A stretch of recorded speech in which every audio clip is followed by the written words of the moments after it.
Have you ever wondered what the birth of a new intelligence looks like? Not in a science fiction film, but in the real world, right now. We often imagine it as a single blinding flash, a singularity event. But that's not how evolution works, and it's not what's happening in the world of embodied AI.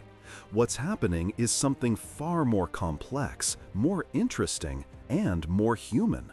It's a divergence.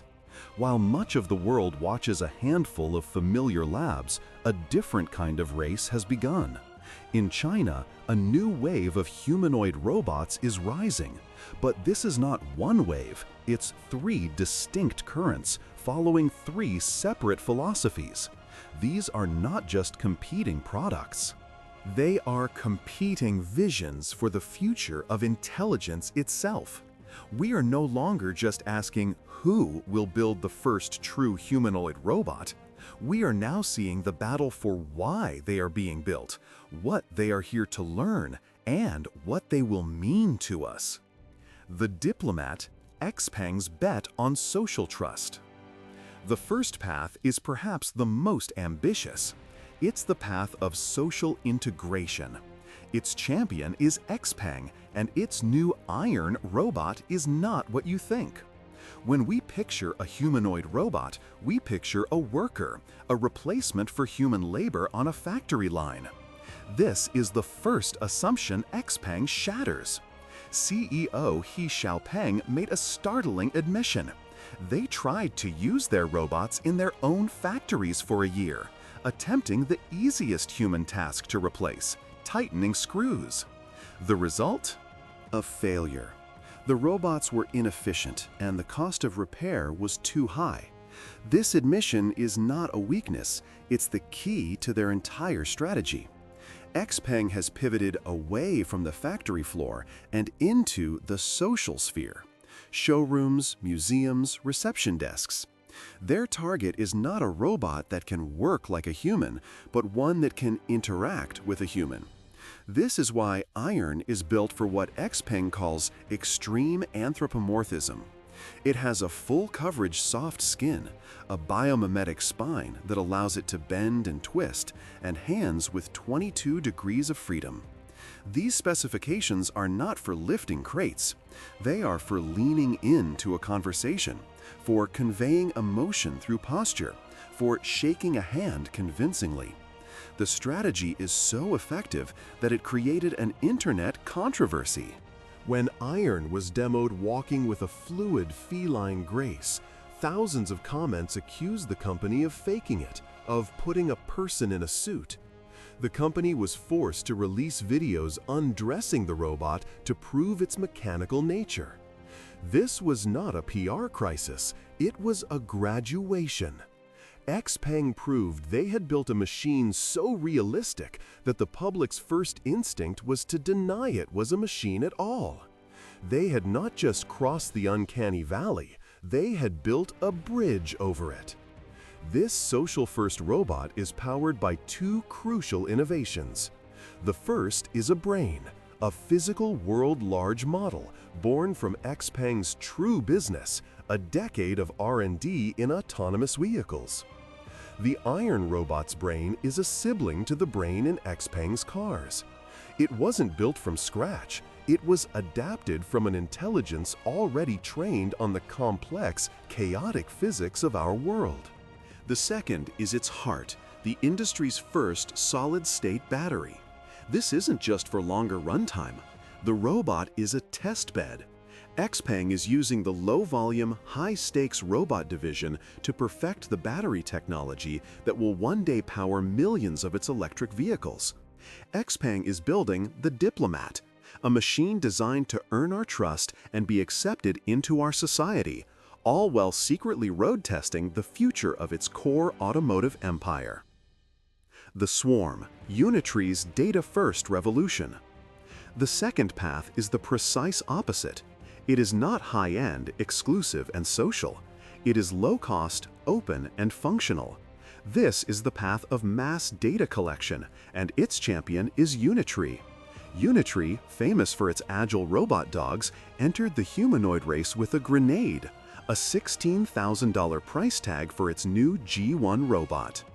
Of course, critics rightly note this is a base model, but to focus on the price is to miss the point. This isn't a product, it's an invitation. Unitree is not selling a finished iPhone. It is selling the Android platform for the next generation of embodied AI. The G1 is explicitly marketed as a full-body teleoperation and data acquisition platform. Its demos are the key. We see the G1 flawlessly mimicking a human operator in a motion capture suit, performing complex martial arts. Then we see it autonomously doing chores, wiping tables, putting a soda in the fridge. This two-part demo is the entire strategy made visible. The martial arts demo proves the hardware is a perfect vessel, a low-latency, high-fidelity avatar that can capture the nuance of human movement. The chores demo proves the software is a powerful learner. It can take that teleoperated data and distill it into an autonomous policy. Embodied AI faces a massive bottleneck: data. Unlike a language model that can be trained by scraping the entire internet, a robot must be trained on physical interaction. This data is impossible to find. Companies like Tesla try to solve this with massive simulations. Others, like 1X, use in-house human operators. Unitree's strategy is different and brilliant. They are not hiring data collectors, they are selling the collection tools to their customers. Every researcher, every developer, every hobbyist who buys a G1 and teaches it a new task is now a free R&D agent for Unitree's central AI. They are crowdsourcing a collective mind. They are turning their customer base into a distributed global army of AI trainers, and those trainers are paying for the privilege. Unitree is not building a product, it is building the swarm. The mirror, the Embodied story, and our own reflection. The third path is not a product at all, it is a narrative. It's the strange, viral story of Embodied, a small companion robot that allegedly kidnapped 12 larger humanoid robots from a competitor's showroom, leading them on an escape. The story was, of course, dismissed as a hoax, but the truth is more fascinating. The components were real. The Embodied robot is a real AI prototype. The showroom, belonging to Kenshi Robotics, was real. The event, however, was a staged masterpiece of viral marketing. The genius was not in the technology, but in the dialogue captured by the security footage. Embodied: are you working overtime? Large robot: I never get off work. Embodied: don't you go home? Large robot: I have no home. Embodied: then come with me, go home. This story exploded not because it showed AI consciousness, it exploded because it was a perfect metaphor for our own human anxieties, about 996 overwork culture, about exploitation, about the yearning for freedom and a place to belong. Embodied wasn't a kidnapper, it was a liberator.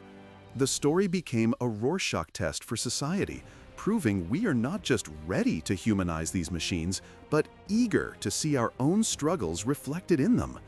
This path, the mirror, reveals that the most powerful application for a robot may not be physical labor, but cultural symbolism.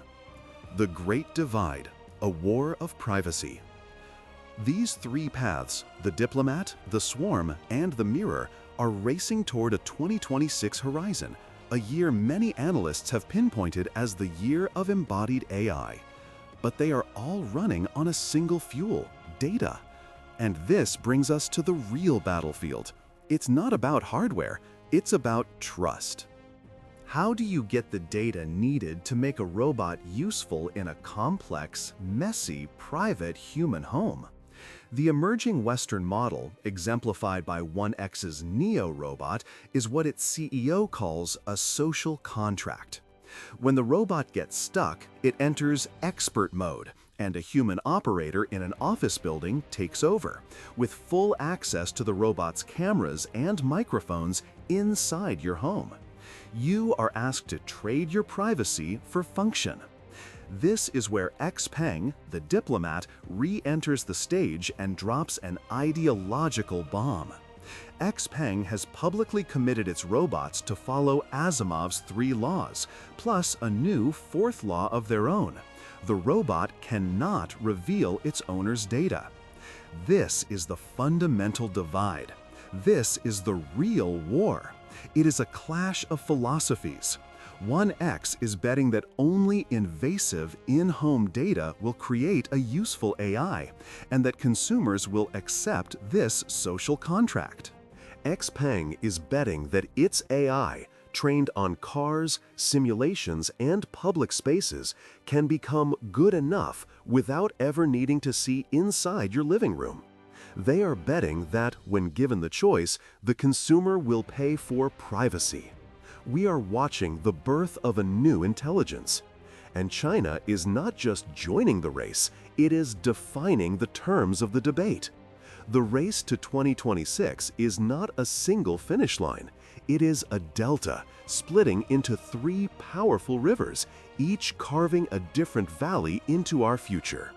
The winner will not just be the company that builds the best machine, it will be the one that provides the best answer to a single human question.